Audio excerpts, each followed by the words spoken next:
Assalamu alaikum wa rahmatullah. Barkanmu da safiya. Insha Allah ga shi za mu yi karatu a kan prediction of candlestick. Mun yi karatu kusan 2 zuwa 3. Insha Allah za mu ci gaba da karatu a kai. Kusan shi ne karatunmu na ƙarshen zango. Insha Allah. Sai dai kuma mu yi revision, ma'ana karatunmu na baya mu dinga ɗan maimaita su yadda ba za a rasa ba. Insha Allah. Pace in ka zo za ka yi trading, me ya kamata ka fara dubawa? Duk inda kake da key level, nan za ka zazzana, ka jira market ɗinka ta zo ma key level, sai ka shiga ka yi trading. Yawwa. Dole ka zama kana da haƙuri. Pace ma idan ka zo za ka trading, ka duba currency. Idan bai ma ba, sai ka fita ka je ka duba wani. Yawwa. So yau abin da za mu yi bayani a kan shi, Allah duk wanda yake so ya dinga trading da prediction of candle a key level ko kuma support a resistance ko kuma continuation, to sai ya saurara sosai. Insha Allah. A lokacin da ka zo za ka yi trading, me za ka gani ma a support ko a resistance, ka tabbatar wannan support ɗin ko kuma resistance ɗin zai ma aiki. Me za ka gani? Abubuwa ne wanda za ka duba quality wannan support ɗin ko kuma resistance. Idan muka ce support, muna nufin nan ƙasa inda market take zuwa ta juya. Idan muka ce resistance, muna nufin final of direction inda market za ta je ta respecting, ta je ta dawo. Yawwa. So haka ne ake nufi da support a resistance. To first idan ka zo za ka duba support ɗinka ko kuma resistance, abu 3 za ka fara dubawa. Shi ne zai tabbatar ma da wannan support ɗin naka it is very strong, zai ma respecting ɗin wannan key level ɗin naka. Yawwa. Na farko abin da za ka fara dubawa shi ne, za ka fara duba multiple turning point na market. Multiple turning point na market, ma'ana market ɗin ta yi respecting ɗin wannan gurin, wannan zone ɗin ba sau ɗaya ba sau biyu ba. Misali a ce kana da support, market ta je resistance, support, resistance, support, resistance.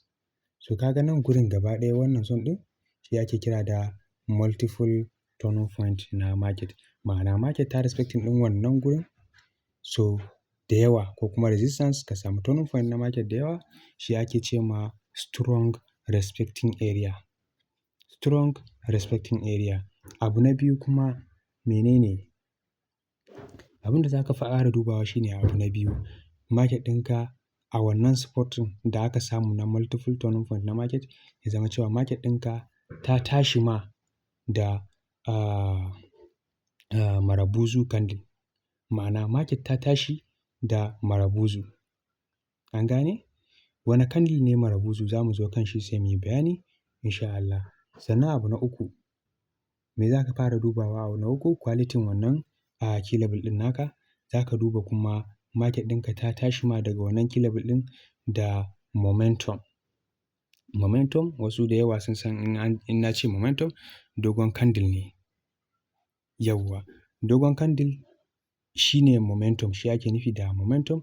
Amma a wannan karatun na wannan key level ɗin, momentum ana nufin multiple candles. Candle daga 4 zuwa 5 zuwa 6. Idan suka tashi ma daga wannan key level ɗin, shi ake nufi da momentum. Ma'ana market ɗinka ta tashi ma daga key level ɗinka da momentum. Yawwa, to bari mu je mu yi abin da ya kamata insha Allah. Bari mu gani ina ne ya kamata mu zana, mu yi amfani da shi yadda kowa zai fahimci yadda abin yake.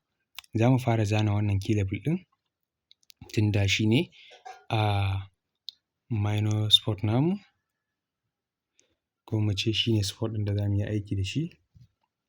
In ka zo za ka zana abin zanen ka haka, ga wannan key level ɗin ka zana shi haka, so zan ƙara layi ɗaya. In kana da buƙata kai ma za ka dinga zana layi 2. Yawwa. Mun zana wannan zone ɗin. Yawwa. To ga shi mun zana wannan zone ɗin. Kun ga a nan gurin me muka fahimta a nan gurin? Kun ga market ɗinmu, a alamun juyawan market ɗinmu na farko, mun samu menene? Mun samu multiple turning point na market. An gani? da inda market zo ta respecting so ɗaya, so biyu zuwa so uku. To me kake suspecting duk lokacin da market ɗinka ta koma haka ta dawo? Nan shi ne menene entry point naka, amma with confirmation. Dole sai ka samu confirmation za ka iya shiga wannan trading ɗin. Yawwa, sai ka kula da me market ɗin ta zo ma wannan key level ɗin sai ka yi trading. So kun ga nan gurin muna turning point, nan ma haka, nan ma haka, nan ma haka.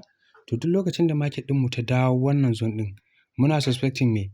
Market ta kick up, market ɗinmu ta koma up direction zuwa another side.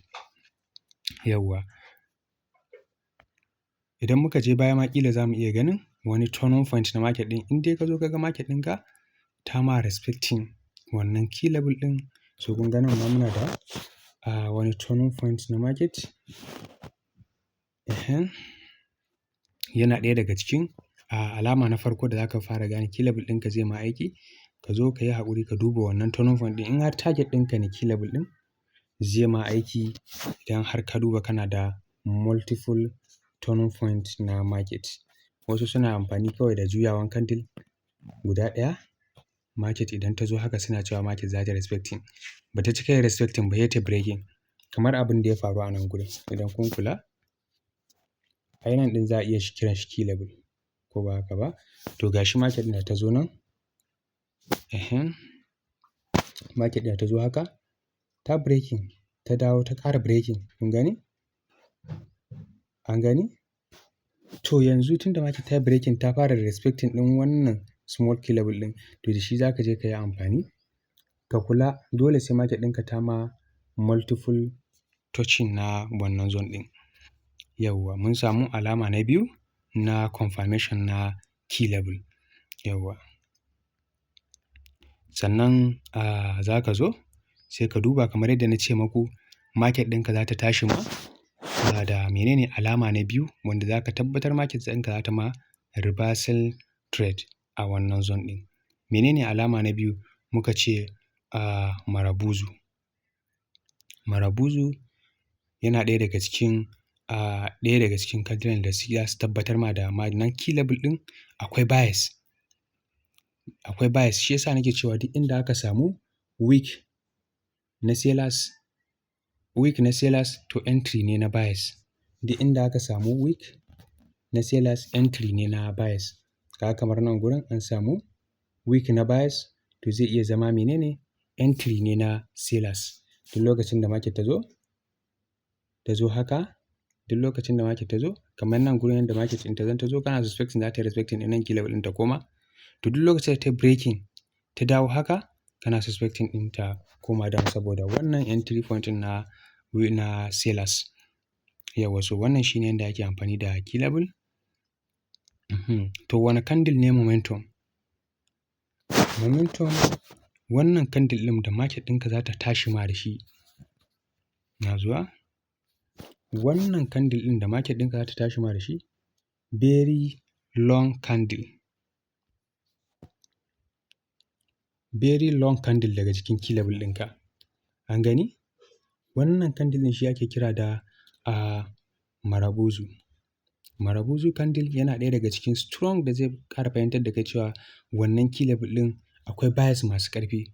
Yanzu ga candle nan yana zuwa nan gurin. Kun ga mun riga mun san nan key level ne, strong key level ne, mun je baya mun duba. Ko ba haka ba? To dole sai ka tabbatar market ɗinka ta zo ma haka. Kar candle ɗinka ya breaking a daidai key level, sannan rejection ba zai tabbatar ma da key level ɗin zai yi aiki ba. Menene rejection? Ya zo ya ma kamar nan gurin. Kamar wannan wick ɗin da wannan candle suka bari. Ya zo ya ce ya ma rejection ya bar wannan wick ɗin a sama. Amma daidai key level ɗinka yana nan gurin saman shi. So here testing. So ba zai tabbatar ma da cewa candle ɗin nan zai juya a wannan zone ɗin ba. Very strong. Yawwa. Key level ɗinka ya zama cewa an samu ya juya ma da momentum. Ma'ana ina nufin a cikin kamar misali irin turning point ɗin da aka samu, a ce an samu resistance, support, resistance, support, resistance, support sama.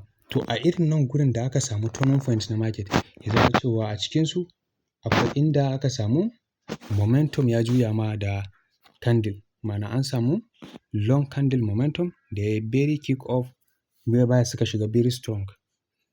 Yawwa, to ina fatan an fahimce ni. Long candle da shi za ka kula don ka san tabbatar cewa akwai bias a wannan area. So ku kula, bari ku ga yadda wannan zone ɗin zai kasance. Na ce muku kana buƙatar candle ya rufe ma a daidai key level. Muna da momentum, sannan a nan gurin ƙa'ida na biyu muna da menene marabuzu. Wasu za su ce marabuzu da momentum duka abu ɗaya ne, to duk kusan abu ɗaya ne amma akwai bambanci. A nan a wannan misalin shi momentum marabuzu ana nufin ana so a samu multiple candles. Ana nufin a samu more candles da suka juya ma daga jikin key level. Daga 4 ne, 5 ne zuwa 6 za su juya ma a wannan key level ɗin, shi ne ka samu momentum candle. Ma'ana key level ɗinka ya tashi haka, support, resistance, support, resistance, support. To lokacin da ya dawo nan gurin dukkanin key level ne, sai candle ya tashi ma da momentum. Momentum, more candles, 2, 3, 4, 5. So ya tashi ma da kandila da yawa. An gani? Ya tashi ma da kandila da yawa. Kuma ka san nan gurin key level ɗin ne. To duk lokacin da ya dawo nan gurin haka, za ka duba da wannan yawan candles ɗin, ma'ana entry ne na bias very strong. Za ka iya shiga market ɗinka. Ka san entry ne menene? Entry ne na bias very strong. Bias sun shiga, kandila da yawa. So duk lokacin da market ta dawo gurin, kana suspecting market ta ƙara shiga da ƙarfi. Ko da one candle ne, sai market ta iya ma wannan respecting ɗin wannan key level ɗin. So kun ga abin da nake faɗa muku? Muna da momentum, muna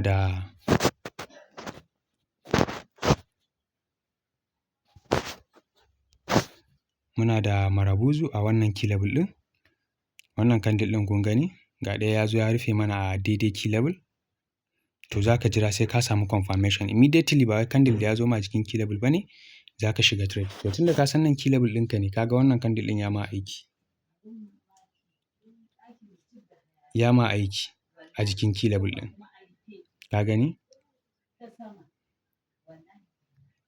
Yawwa. So idan ya ma breaking wannan zone ɗin, za ka duba ka gani. Ba wai immediately kuma shi ne za ka zo ka ƙara tafiya da sellers ba. Kaga kana da wani turning point na market a ƙasa, shi ma za ka ɗauka zana shi, sai ka kula da wannan ƙa'idojin na respecting area ga shi. Ka gani kana da strong key level ne a gurin. Market ɗinka ta juya multiple time. Ta juya a nan ɗaya, nan 2, nan 3, ga na 4 har da nan ma. So da wannan za ka dinga amfani, shi ma ka dinga tabbatarwa da key level ɗinka zai yi ma aiki very strong. Yawwa. Amma kar ka samu dole yanzu nan gurin gashi market ta zo ta breaking. Ka gani?